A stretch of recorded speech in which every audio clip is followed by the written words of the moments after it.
এতদিন বাদে নিয়ে আইছিস বাচ্চাগুলো? কি সব এই যে বেরু বাচ্চা বাগুর বাচ্চা, এটা কি সুন্দর বাচ্চা।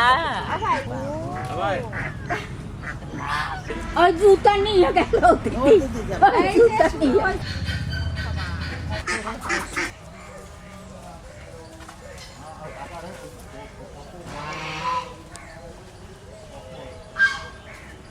এই দেখেন বন্ধুরা, আবার এই গেদা কি নিয়ে আইছে। এবার কুমির ধরে নিয়েছি দেখো। এই বিলা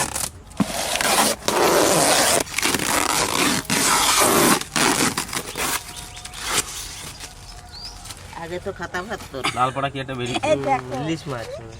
ভিতরে জল জল। হ্যাঁ, ইলিশ, ও মা স্নান করে যাবা কইলাম। এ তো পদ্মার ইলিশ। ওই দীঘা থেকে তো আইছে।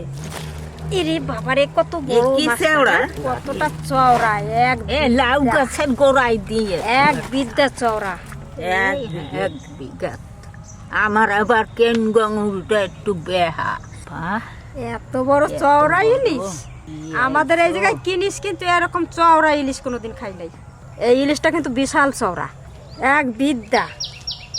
খুব সুন্দর ইলিশ। এইরকম ডকের ইলিশই ভালো। এই যে পেট মোটা চওড়া গোলগা সাইডে দিক, এই ইলিশ খুব সুন্দর খাইতে। পদ্মার ইলিশ এই দীঘা দাম মাছটা 1.5 কেজি ওজন। কাজল এর দাম কত নেছে? 1400 টাকা কেজি। এই যে উডা দেখি আর কি আনছে দেখি, ওটা আবার কি? ভেটকি নাকি নাকি দাদা এটা? এটা ভোলা, রানী ভোলা। এই পেটে তেল আছে ঠাকুমা, সেই তেলেই দেখবা টেস্ট। এরকম বলে আমাদের দিকে আসে না। না না, এত বড় ভোলা আসে না। দেখেন বন্ধুরা কি সুন্দর ভোলা। কি ভোলা রে? এটা রানী ভোলা, রানী ভোলা এর নাম। রাজা ভোলা আনলি না? ওরে বাবা রে, ওটা আবার কি? বার কর ভাই। ওটা কুমির। এই মাছটা উড়ে উড়ে যায় দেখো। ডানাগুলো ডানা রাখো কত বড়। ডানাগুলো বড় বড়। বাবা এত বড় ডানা। বাবা এই মাছ তো কোনোদিন দেখি নাই। এই রানী পমফ্রেট রানী পমফ্রেট, ওরে বাবা দেখো, সাইজ দেখো। এর আগে পমফ্রেট আনছে না মা, সাদা সাদা। এটা 1 কেজি 700 না 900 এরকম কিছু হবে। কি সুন্দর বাবা মা রে। এইটার উপর নেন, এর দুইটা পাক না কত বড়।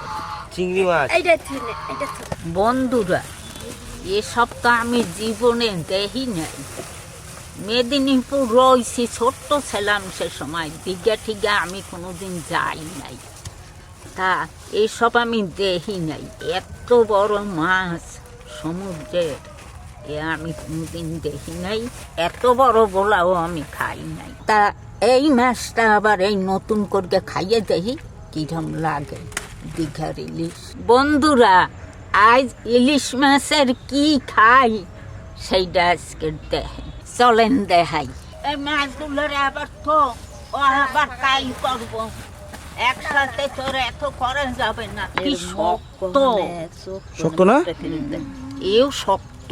কিরম কাটে? ওই মাছটা কাটি না, এটার কপাল। হ্যাঁ, পাথর আছে ওখানে একটা। এই জায়গাটা পাথর থাকে না? কি জায়গাটা? এই তো মারবে। এইরকম করগে চলগে যায়। আর চলকে যেয়ে ধরা পড়ে যায় জানে।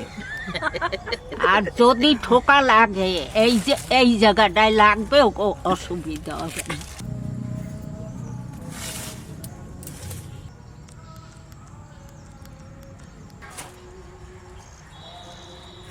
আর শুধু এই পেটিটাই খাবো। অনেকেই পেটির মাছ বাইরে বেনে, এই পেটিটাই খাবো। আর দাঁড়ার মাছ থুয়ে থাকবো। দেখেন বন্ধুরা এই জায়গাটা একবারে লাল হয়ে গেছে, কত সুন্দর লাল। এসব ইলিশ যে পাবো এ আমি ভাবি নাই মনে মনে। মেদিনীপুর ছিলাম কিন্তু এসব ইলিশ আমি খাই নাই। খালি কি পেটি রান্না করবে? হয় হয় হয়। ও নদী আর বেআইন কি এলো? আজ পেটির মাছ রানবো, খাবে না নে তো? হ্যাঁ, পেটির মাছ তো কোনোদিন এই এত বড় ইলিশ দেখিও না। এই কিরম লাল হয়ে গেছে, মনে হয় সিঁদুর মাছ। এই আজ পেটির খাওয়াবো, কাল দাঁড়ার মাছ খাওয়াবো।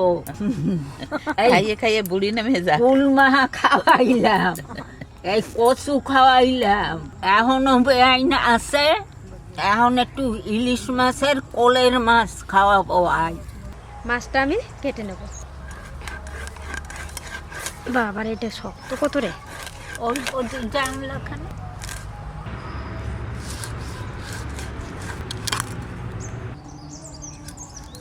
এবার আঁচটা এখানে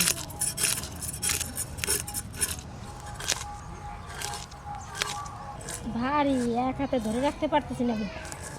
মাছটা ছাড়ানো হয়ে গেছে, এবার একটু ধুয়ে নেবো পরিষ্কার করে দেন জলটা।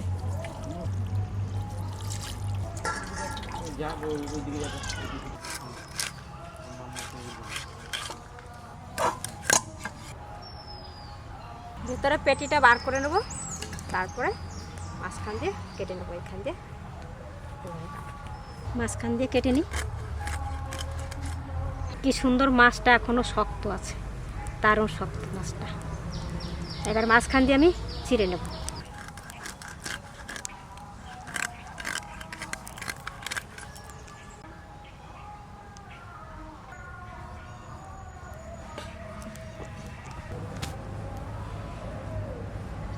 পাতলা পাতলা করে কাট।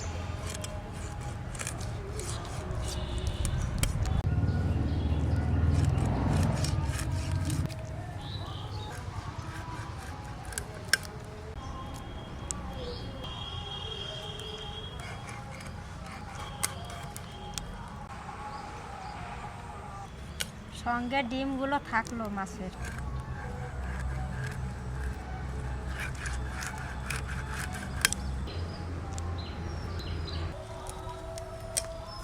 মাছটা এবার আমি ধুয়ে পরিষ্কার করে নিই। বিড়ালটা খাবে। ইলিশ মাছ কাটছি, ঘিরানে চলে আসছে। বন্ধুরা, রান্না ঘরে চল গেছি, এখন রান্না শুরু করব। আজ তো বেশি কিছু বাটাবাটি দরকার নাই, শুধু কটা শুকনো লঙ্কা আর গাছের পাকা লঙ্কা, এই লঙ্কা কটা বেটে নেব। ইলিশ মাছে আর কিছু দেব না, শুধু লঙ্কা বাটাই দেব। আর কি দেব?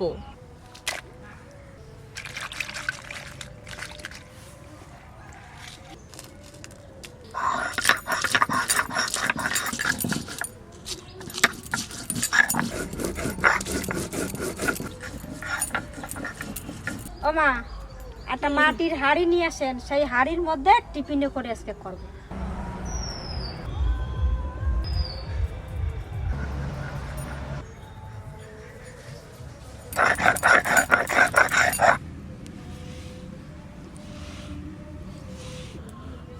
হয়ে গেছে, এবার মাছের মধ্যেই দিয়ে দেবো।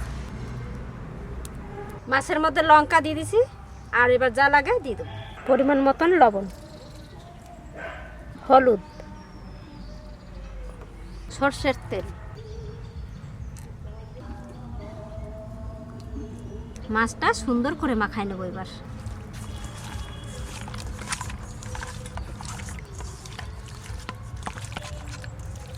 আর একটু তেল। ইলিশ মাছ তো কতই রান্না করলাম, তা ওর বাবার পছন্দের আজকে রান্না হচ্ছে। ওর বাবা এই পেটির মাছ খেতে খুব ভালোবাসে, তাই পেটির মাছ আজকে ভাপা করব। ভাপাটা খেতে ভালোবাসে, ভাপাই করব, ঝোল টোল খেতে চায় না। সাজায় সাজায় দিই টিফিনটা। এবার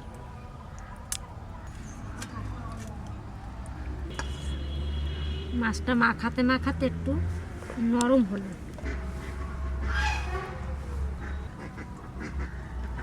মাছটার কালারটা কত সুন্দর হয়েছে না? এবার মশলাটা মাছের গায়ে দিয়ে দিই।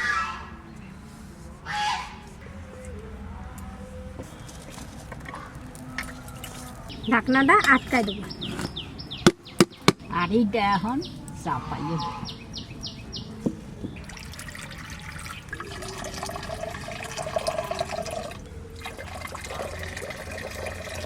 আপনারা যদি ভাতের ভিতর সিদ্ধ না দিতে পারেন, এইরকম হাঁড়িতে জল দিয়ে জলের ভিতর টিফিনে করে দেবেন। গোল টিফিন যদি না হয়, লম্বা টিফিনে হবে।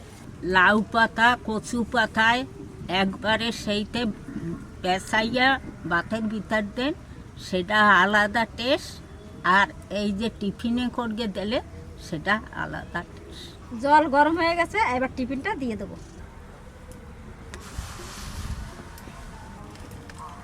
উপর দিয়ে আবার এইটা দিয়ে ঢাকা দিয়ে দিলাম।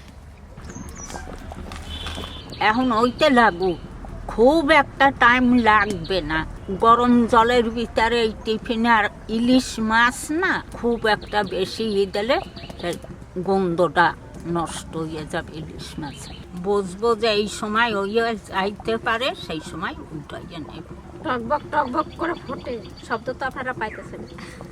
আমি আবার ডাকা দিয়েছি।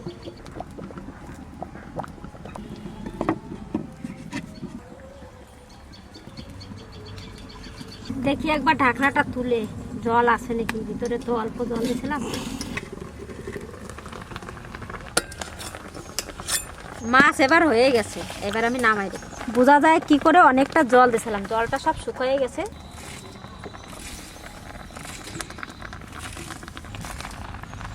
এবার এদিকে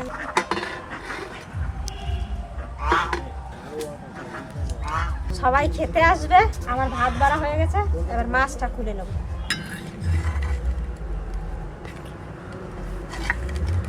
টাইট রে,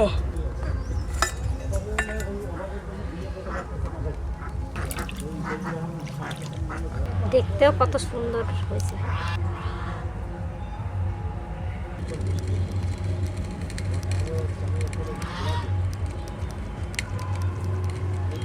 দারুণ সেন্ট হয়েছে, দারুণ সেন্ট উঠছে।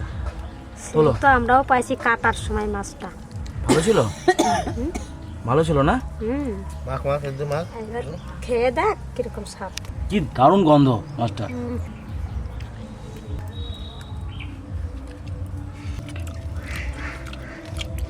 অত জ্বলতে পার না।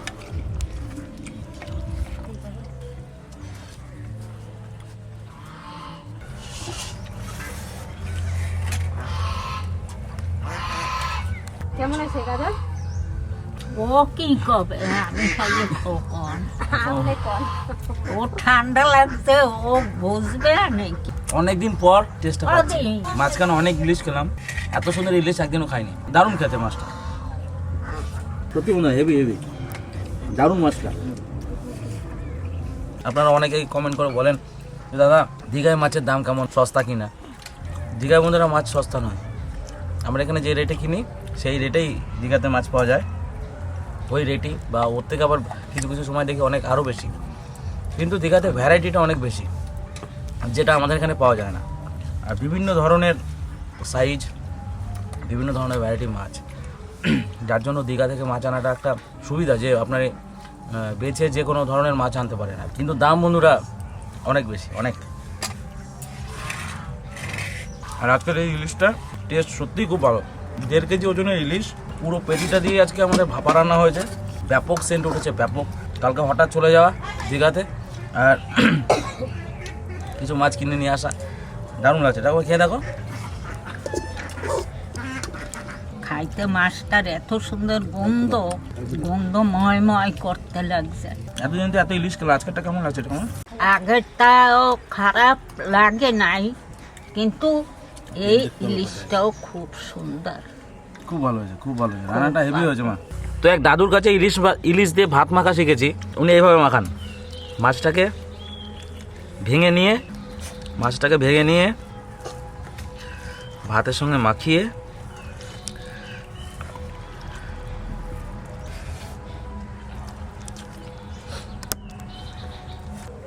সত্যি ইলিশের গন্ধটা এত ভালো লাগছে, মনে হচ্ছে আজকে ইলিশ খাচ্ছি। দাদু এইভাবে খাইতো, তাই না? হ্যাঁ। বাবা ইলিশটা কেমন? ভালো, ভালো না? তেল দারুণ, তেল চরম সুন্দর। খেতে স্বাদ হয়েছে? চরম গন্ধ কি ইলিশটা, দারুণ সুন্দর না? ব্যাপক সেন্ট, ব্যাপক, খুবই সুন্দর। হুম। দোকানে আমরা বাজারে কিনি সেই ইলিশের স্বাদ আর এই ইলিশের স্বাদ অনেকটাই পার্থক্য, অনেক পার্থক্য। খুব সুস্বাদু হয়েছে। দাদা মাছ আনছে, ওই জায়গা থেকে ঘিরান পাচ্ছে। আমি স্নান করে মাথাটা ঠাস করলাম তো। বৌদির হাতে রান্না ছোটবেলা থেকেই, বৌদির হাতে রান্না খাই। বৌদি ছোটবেলা থেকেই খুব ভালো রান্না করে। আর ইলিশ মাছ তো আজকে অসাধারণ হয়েছে, অপূর্ব হয়েছে। খেতেও যেমন তেমন, গন্ধও বেরোচ্ছে, খুব সুস্বাদু। ইলিশ মাছ ভাপা, সিম দিয়ে, আলু দিয়ে আর লাঠা মাছ দিয়ে ঝোল। আর এইটা হচ্ছে সেই বেগনি কালারের কপি, বাঁধাকপির ঘন্ট, মাছ দিয়ে ঘন্ট করছে। খুব সুন্দর খাইলাম। এখন দিদি খাইতে লাগবে কেবল, এখন দিদি গন্ধ করতে গেছিল পুকুর। আপনারা ভালো থাকবেন, সুস্থ থাকবেন। এত গন্ধওয়ালা মাছ আমি সহজে খাই না, খুব ভালো। বন্ধুরা, কাল আবার দারুণ একটা রেসিপি আসতে লাগছে, আপনারা দেখবেন।